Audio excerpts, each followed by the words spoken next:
Can you feel that? Something changed.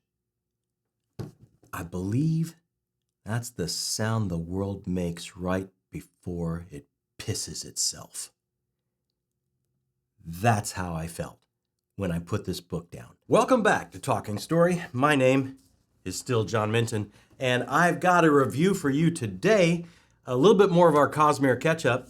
When I started off on BookTube, and I had realized I had missed Brandon Sanderson, had not read a thing, had been sticking with my favorite authors all these years, and just been unplugged to the point where this had all gone by me. One of the main things I wanted to do coming back to BookTube is I'm catching up with that guy, who everyone is rating the Stormlight Archives as #1 epic fantasy series on Reddit. What am I missing? I have to see it. So I have gone in order. I have finally made it to book 1 of the Stormlight Archives, and I have finished it. And I can begin to see and understand all of the themes that matter to this author, all of the things that I've read through Mistborn Era 1 and Warbreaker and Elantris and other sundry short stories. I can start to see what he's germinating and what he's working on, not only as in the story, but in his own prose and ability. And I see him staking out claim here in a magnum opus, trying to be mentioned in the same breath as Robert Jordan or Stephen Erickson or Tolkien, or masters, grand masters of epic fantasy. Does he succeed? Well, I've only read one book, but I mean, at this point, I would have to say, yeah, guys, absolutely, it blew my hair back.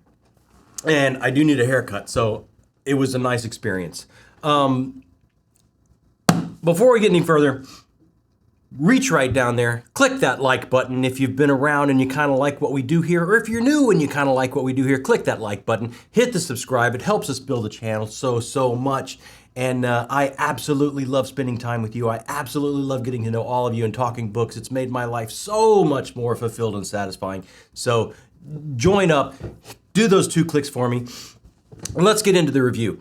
My reviews work on a classic 5-star system. I'm going to look at 5 different categories: world building, plot, characters, pace, and prose. Each of these categories can score anywhere from a 1/4 star to a whole star. And then I'm going to do the dreaded math at the end and try and add up what we got. And it's going to be my score for the book and how I feel about the book.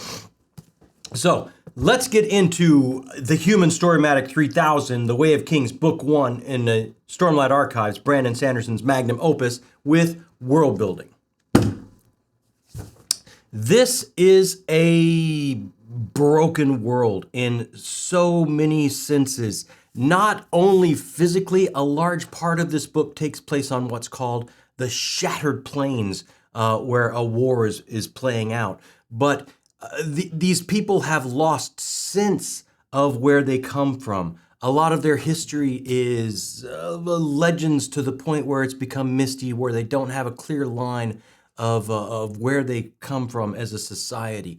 All the way to the point where the church took charge at one point. That did not go well.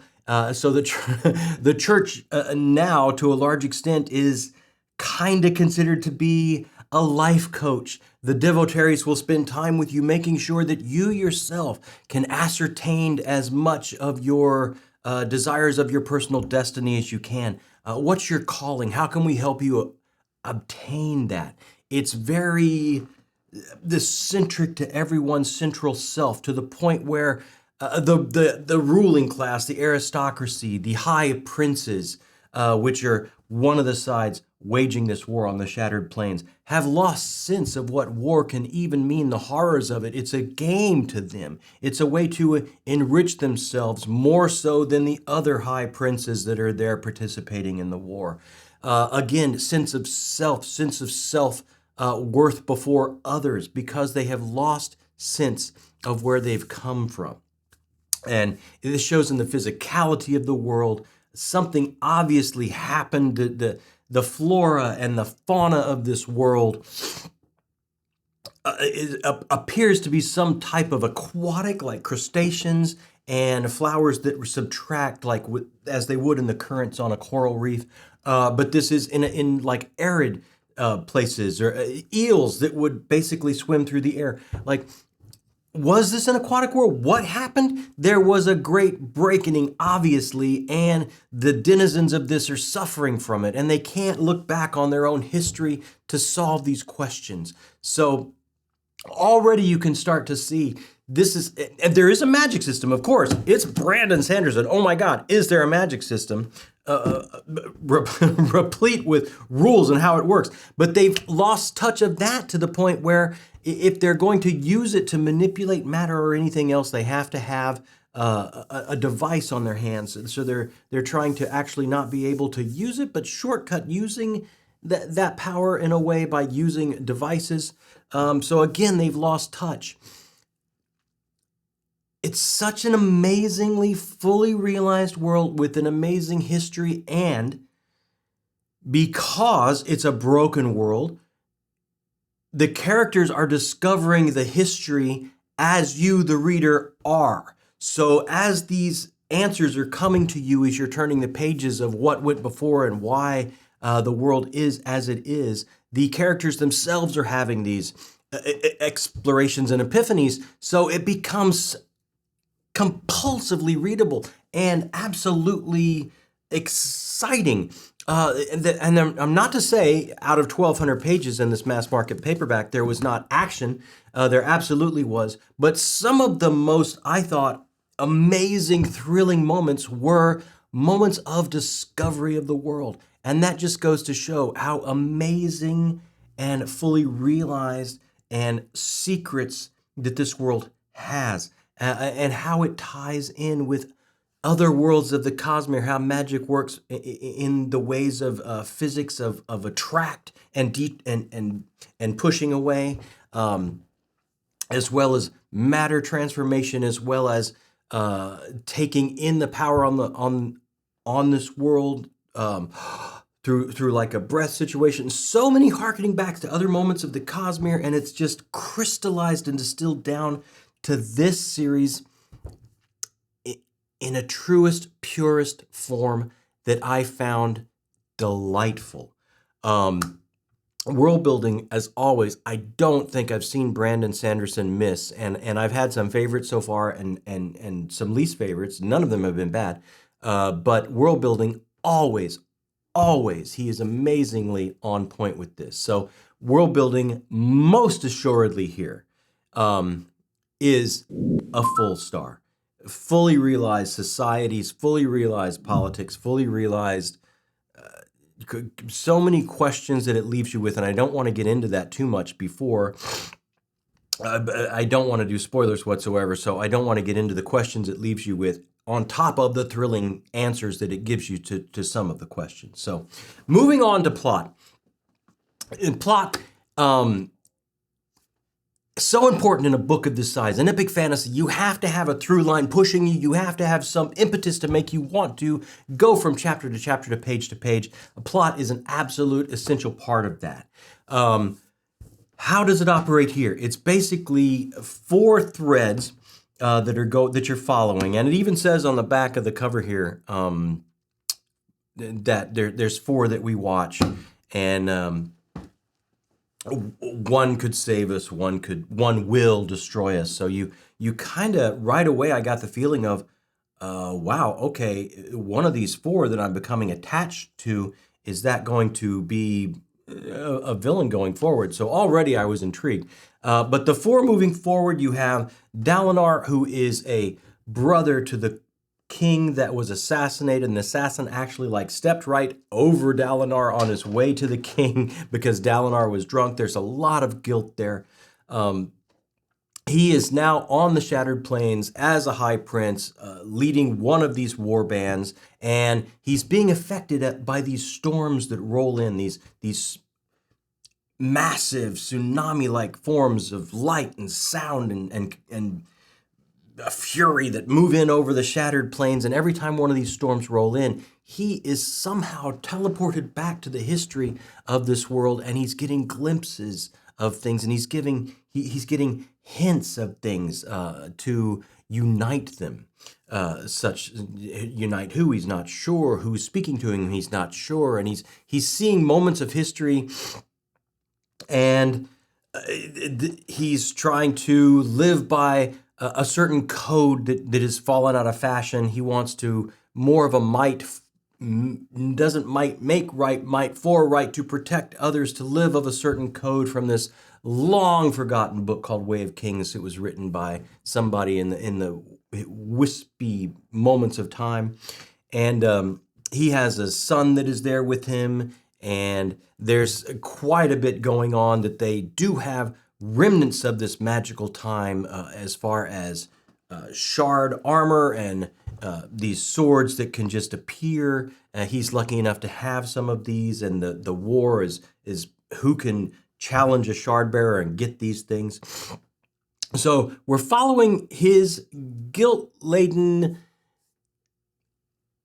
journey to protect his nephew who has taken the throne, and they have come to the Shattered Plain to wage this war because they feel the Parshendi on the other side of this conflict is who is responsible for the assassination of the king. The Parshendi actually did take credit for hiring the assassin that did in the king. So that's kind of why they're there, and it's been 6 long years of conflict, and he's starting to feel like this is just for self-enrichment, and these other high princes have lost the way. We need to wrap this up. So it's kind of his journey along that route. It is a journey of Shallan, who, after the death of her father, now she comes from some type of merchant family, and she has her brothers, and they're trying to hide the fact that her father has passed away because they're in some deep debt, and they're trying to hold the wolves at bay. And she has come to another member of the royal family, Jasna, to try and be her ward and become a scholar. And in so doing this, she has an ulterior motive to steal the apparatus that allows her to manipulate matter. As I said, this is how magic works now, because they've totally lost track of how to just weave it themselves. A fabrial, and she's going to steal this fabrial from Jasna and then run back to her brothers and use it to, manipulate matter to make some things in the mines that her family owns, that she can pull themselves out of this debt. She's racked by her past. She's racked by guilt. She's somewhat, it would appear to be, suffering from PTSD, from a really horrible home life, and you're just giving hints of that. So she's going on that journey. Will she or won't she? What enlightenments will she find as she moves on to this scholarly retreat? And she is gifted with this ability to, almost like a eidetic memory, of snap a picture and then draw it beautifully. And this is one of the skills that she shows to Jasna, and that Jasna thinks she can use. She had won a ward to begin with, and then she accepts her on. Unbeknownst to her, she's just there to steal from her. The next, let's go to the other point of view, Kaladin. And Kaladin, what an arduous journey here, this part of the plot.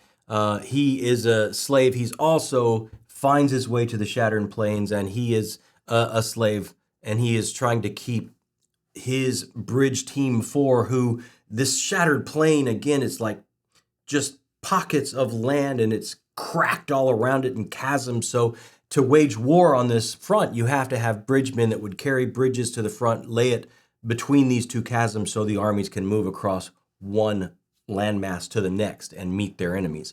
And the bridge crews go out first, and they're just basically fodder for the enemy archers. He's trying to keep his team aligned. He seems to be the main thrust of this plot, because you're getting little snippets of his background and things as we go forward, and enlightenments of why he seems to be so lucky. So you're following his story. And the last story, and this is the least of the 4 that I would say that they say to watch on the back of the cover here, is Szeth, and that's the assassin who is, an amazingly honed weapon himself, that is the assassin of the king in the beginning, that kind of starts all this moving. And someone has his oath stone, and they're forcing him to do these assassinations. And he is racked with guilt of being a weapon and not having control of his own destiny. His honor is wrapped up in following these orders. And you're just getting snippets of him throughout. And these are high moments of action, because he is able to tap in to the magic that this world once held and still does, and do amazing things in these battle scenes. So these are the kind of, and then there's other little snippets dropped in that, you know, these four that were watching, who is watching? Who is it that's watching? What's going on? There's so many questions going on here. So these are the four basic threads that you're following for a large part of the book, with interludes dropped in and other characters dropped in, because of course 1,200 pages, you've got to cast at thousands probably.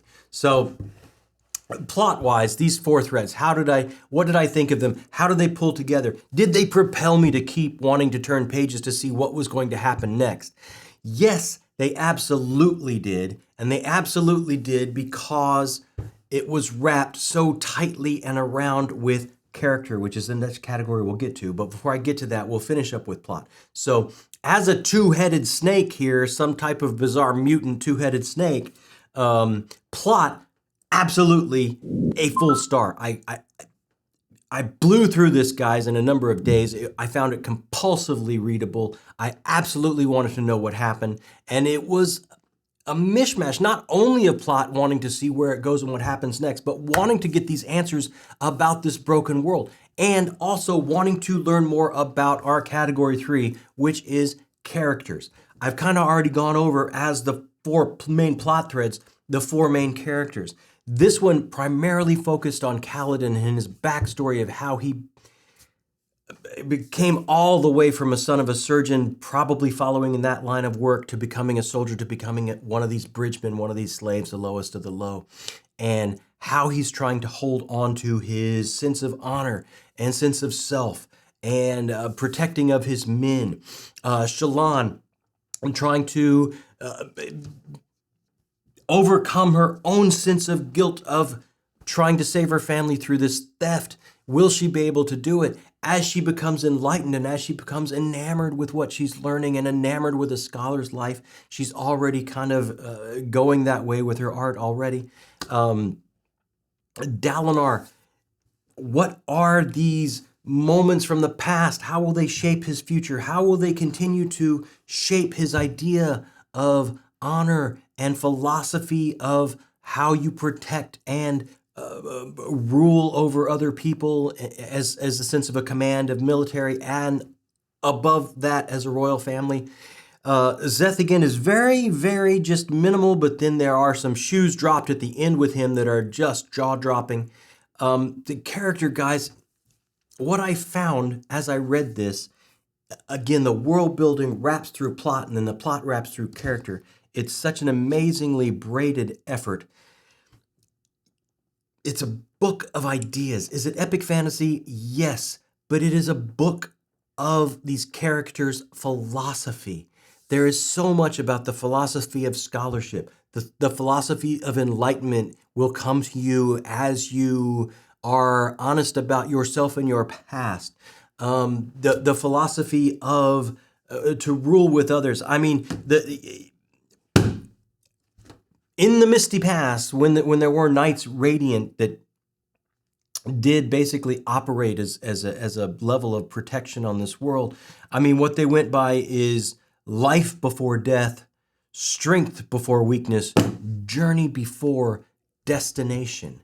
And if you break down each one of those, the philosophy involved, this is a broken world, and through these four characters, philosophy is creeping back into this world that makes you look further out than just your sense of self. How can I enrich myself? How can I achieve my own sense of destiny and my calling? And it starts to branch outward from what is right and wrong. What are a sense of morals? What is larger than ourselves? How do we operate in a day-to-day life that would make us an example to others as our life? What is the most important thing as far as uniting, and who are we uniting? And is it just members that we consider on our side, or is it all of us?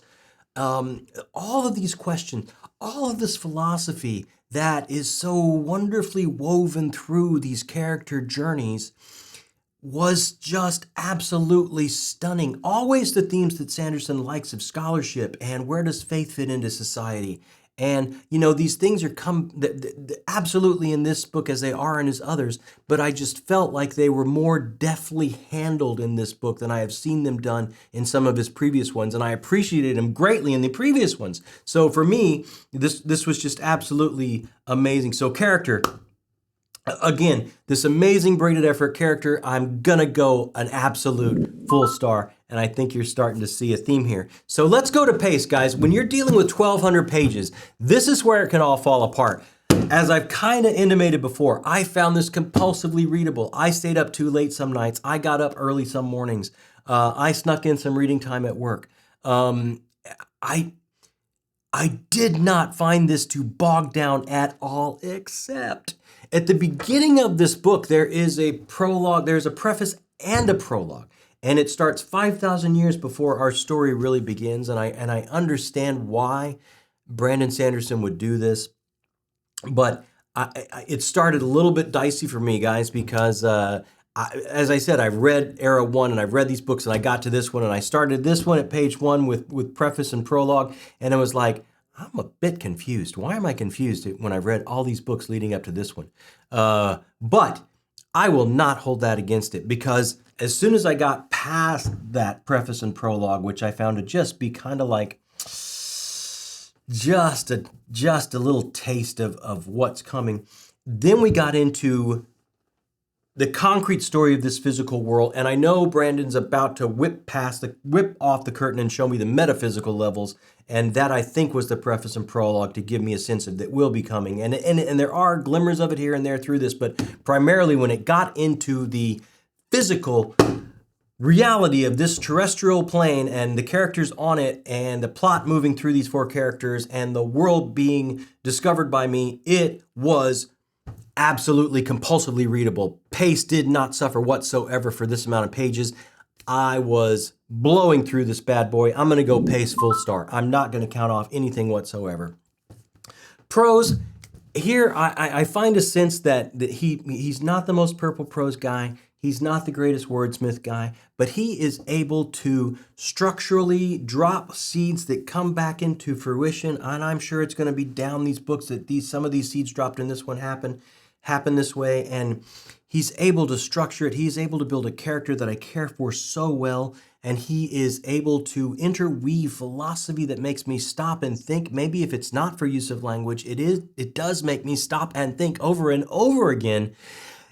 And he could not do this without being maybe it's a yeoman use of prose, but it is a use of prose that relays his very, very high concepts and ideals through this epic fantasy that land for me just right. And I'm going to give him a full star for prose. And I've not always done that with Brandon Sanderson, but in this one, I just felt everything came together, and it was truly, truly magnificent.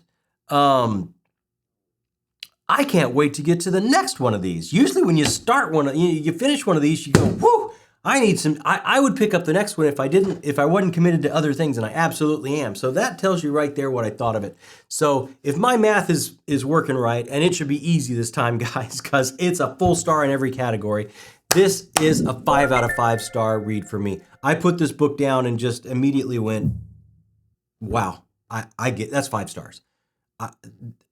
I get it. It is an epic fantasy. It is adventure. It is a book of ideas. It is a book of philosophy. It is a starting place for something that's going to go into the metaphysical beyond the terrestrial story that he started here. It is something special, guys. It is something that I think when we're all gone, when people are looking back at the genre, what he predicts to be a 10-book series will stand the test of time. I wholeheartedly believe that. And it's kind of a journey to get it on this, and I'm so excited I am. And I know it's a journey because I was commenting with Ilsa, Fun Fantasy Books, and I let her know I was reading Stormlight Book 1, and she commented back to me and said, oh, how do you feel? How do you feel? How does the book make you feel? Not what do you think? What are your thoughts? How do you feel? What better way to sum up a piece of art? How do you feel? And when I put the book down this morning, I think at the end of this book, and this isn't a spoiler, guys, but at the end of this book, Hoyd wraps up how I feel absolutely perfectly. And I'm going to quote him here. Can you feel that? Something changed. I believe that's the sound the world makes right before it pisses itself. That's how I felt when I put this book down. And I can't give it a bigger thumbs up than that. No spoiler talk. I'm just, my hair is blown back. If you guys haven't picked this up, and I know a lot of you already have, and I'm way behind, I cannot condone strongly enough for going and grabbing a copy of this, or starting on your Cosmere journey yourself. I was absolutely gobsmacked. Thank you so much for stopping by and spending time with me. It means such a great deal to me. This has changed how I read. It's changed how I look at books in the world. And it has allowed me to make so many, I hope, so many becoming great friends. So like and subscribe. Type me a quick comment if you've read this. Type me a quick comment if you are all caught up waiting for book 5. No spoilers, but let me know if the other books are just as good as how I felt this first one was.